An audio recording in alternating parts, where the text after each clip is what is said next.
datang di channel engineering bersama saya Rahmat. Di materi kali ini kita akan membahas tentang proteksi tambahan pada relay distance atau kita sering sebutnya sebagai proteksi pendamping.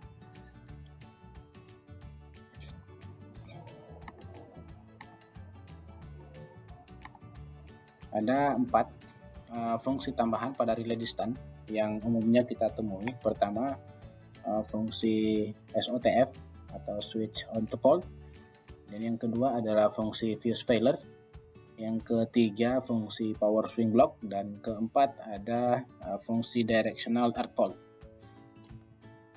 Yang pertama SOTF. Apa itu SOTF? Jadi SOTF ini merupakan singkatan dari switch on to fault. Fungsi proteksi ini disediakan untuk clearance dengan kecepatan tinggi saat mendeteksi gangguan sesaat setelah closing manual circuit breaker. Kita menganggap bahwa gangguan ini masih ada pada suatu penghantar dan kita memberikan perintah closing ke CB untuk mengenergize suatu penghantar. Maka dalam hal ini proteksi SOTF ini akan segera mentripkan CB. SOTF ini sangat membantu dalam mendeteksi gangguan. SOTF ini sangat membantu dalam mendeteksi ketika melakukan pemeliharaan pada bayi penghantar. Misal saja grounding lokal yang lupa kita lepas pasca pemeliharaan dan kemudian CB atau circuit breaker kita masukkan, dan pada saat seperti ini, pada saat kasus ini terjadi, maka fungsi SOTF akan bekerja untuk mentripkan CB. Kapan sih SOTF aktif? Pertama, saat manual closing. Ketika CB 3 pole-nya terbuka untuk lebih dari waktu tertentu, misalnya 110 millisecond, saat perintah closing ke CB, SOTF ini akan aktif untuk 500 millisecond dan kemudian reset. Kemudian yang kedua, aktif pada saat auto reclose relay bekerja. Saat gangguan dan PMT trip 3 fase, relay akan memerintahkan closing PMT untuk closing secara otomatis dalam waktu tertentu. Apabila gangguan ini ternyata masih ada di jaringan, maka PMT akan trip dengan indikasi SOTF. Pada beberapa jenis relay, kita mengenal istilah TOR atau trip on reclose. Kapan SOTF mendeteksi gangguan? Pada dasarnya terdapat 2 elemen dalam relay yang menyediakan fitur SOTF, yaitu detektor level tegangan dan detektor level arus. Tujuan dari detektor level tegangan adalah untuk memastikan situasi hilang tegangan, dan detektor level arus memastikan bahwa gangguan muncul. Contoh, detektor level arus digunakan untuk mendeteksi gangguan. Oleh karena itu, relay SOTF harus memiliki 2 setelan. Pertama, untuk detektor tegangan, dan yang kedua untuk detektor arus. Setting yang diterapkan umumnya tegangan fasa kurang dari 75% dan arus fasanya lebih dari 5%, arus nominal. Untuk tegangan adalah tegangan nominal. Berikutnya adalah VT fuse supervision atau yang kita kenal dengan VT fuse failure.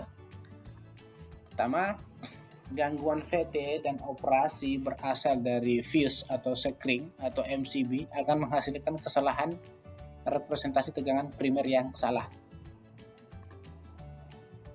Berikutnya adalah relay harus tetap stabil saat kondisi gangguan fuse VT atau kehilangan VT dalam kondisi operasi normal.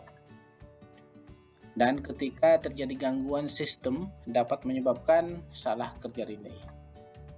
VT supervisi beroperasi karena adanya tegangan urutan 0 tanpa arus urutan 0 atau tegangan urutan negatif tanpa arus urutan negatif, yang digunakan untuk memblok relay bekerja saat terjadi gangguan VT fail.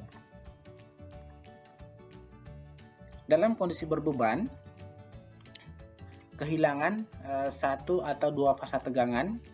Ini untuk VT fuse supervisi itu, VT fuse itu kapan sih kita menemukan kondisi ini? Pertama, pada saat kondisi berbeban atau dalam kondisi operasi normal, bisa karena kehilangan 1 atau 2 fasa tegangan maupun kehilangan semua fasa tegangan. pada saat kita mengenergize line atau penghantar, sama, itu kehilangan satu atau dua fasa tegangan, kemudian kehilangan semua fasa tegangan. Dan VT fuse ini digunakan untuk input digital untuk monitor CB. Maksudnya CB di sini adalah bukan circuit breaker atau PMT yang 150, tapi ini untuk magnetic circuit breaker untuk input tegangan ke relay. Kemudian setting tegangan blocking tergantung fungsi. Berikutnya adalah power swing pada zone 1 relay dengan karakteristik mode. Kita lihat,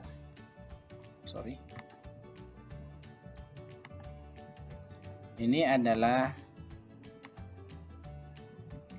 suatu penghantar. Misalnya ini suatu penghantar A ke B dengan impedansi urutan positif total adalah Z1. Kemudian busbar ke arah belakang, di belakang relay, busbar belakang relay atau tempat proteksi di GIA, kita mempunyai impedansi sumber A, kita tulisnya di sini sebagai impedansi sumber A. Kemudian pada relay atau GI remote, pada GI remote ini kita mengenal impedansi sumber di GIB. Kemudian total impedansi sumber A dijumlahkan dengan impedansi transmisi dan impedansi sumber pada GIB, dan jumlahnya adalah, resultannya adalah yang garis hijau ini dari K ke L. Maka titik tengah ini adalah merupakan electrical center dari sistem transmisi yang ada di penghantar A sampai B ini. Electrical centernya ada di titik tengah garis hijau ini. Kemudian inilah yang kemudian kita sebut sebagai locus power swing. Pada titik ini memiliki sudut theta 1 antara tegangan L atau tegangan yang ada di ujung ini dengan tegangan yang ada di titik K. Kita sebutnya dengan titik impedansi dengan sudut theta 1. Kemudian pada saat titik impedansi bergerak ke dalam, kita tuliskan di sini sudutnya adalah theta 2. Kemudian ke dalam lagi kita sebutnya dengan sudut theta 3. Ini kita anggap bahwa pergerakan impedansi relay atau power swing tadi, power swing ini kemudian bergerak mendekati titik impedansi atau karakteristik impedansi Mo yang kita sudah buat. Kemudian antara A dan B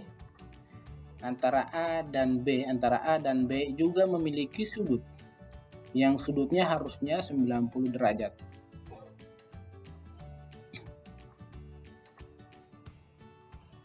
Oke. Power swing ini tidak boleh bekerja atau tidak bekerja untuk beban, atau kita sebut dengan power swing stabil. Kita ngelihat sini ada sudut tegangan ya, antara tegangan sistem di L dan tegangan sistem di K. Ini adalah sudutnya di sini theta 1, theta 2 dan theta 3. Kemudian sudut ini kita ketahui akan membesar ya. Misalkan di sini 30 derajat, maka di sini adalah kurang lebih 60 derajat, dan semakin ke dalam akan semakin membesar sudut antara tegangan sistem di L dan tegangan sistem di K akan semakin besar sudutnya. Maka pada saat kondisi ini kita sebut ayunan daya akan meningkat mendekati begitu impedansi ini mendekati relay A. Kemudian J adalah titik di mana power swing mulai memasuki karakteristik relay. Titik J ini. Pada titik ini sudut antara tegangan A dan B adalah 90 derajat. Sudut antara tegangan yang ada di sisi kirim itu berbeda 90 derajat dengan sudut yang ada di sisi terima. Kemudian batas normal sudut antara tegangan di A dan di B ini adalah 30 derajat. Dan perbandingan antara stabilitas elemen impedansi Mo dan kuadratral selama ayunan daya. Kita lihat, ini adalah diagram Rx dari suatu diagram impedansi. Seperti yang sudah dipaparkan di awal sebelum ini, tadi ada di sini kita punya impedansi sebuah transmisi dengan dengan besar impedansi tertentu. Kemudian di belakang ada impedansi sumber. Kemudian di GI remote ada impedansi sumber untuk GI remote tersebut. Dan kemudian kita jumlahkan, resultannya menghasilkan suatu titik tengah atau yang disebut dengan electrical center. Electrical center inilah yang kemudian kita sebut dengan locus power swing atau locus ayunan daya. Kemudian ini adalah settingan karakteristik impedansi kuadramo dan kuadratral.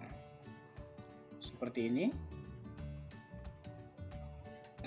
Dan ini adalah sudut tegangan yang ada di sistem remote dan tegangan di sistem lokal. Kita melihat sudutnya, di sini ada sudut,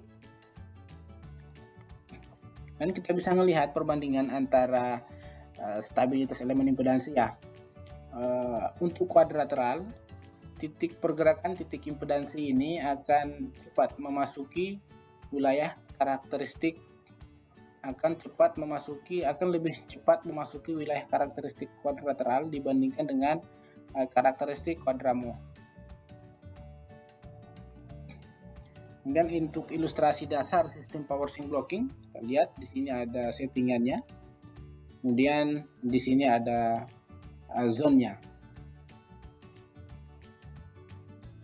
Dan untuk suatu ayunan daya akan menghasilkan perubahan arus secara kontinu.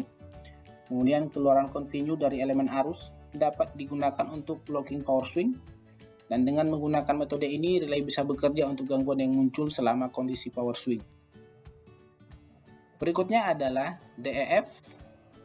DEF ini kita biasa gunakan untuk sebagai backup proteksi distan, karena pada saat gangguan high resistive ini kemungkinan besar relay tidak akan bekerja karena titik impedansi tidak bergerak masuk ke dalam wilayah karakteristik relay distan. Kemudian ini kita bisa setting dengan waktu instan atau dengan waktu tunda. Kemudian menggunakan kurva IEC atau IEEE, dan kemudian memiliki channel terpisah atau channel bersama. Oke, demikian yang bisa kami sampaikan pada saat di kesempatan kali ini. Sampai jumpa di materi berikutnya. Terima kasih.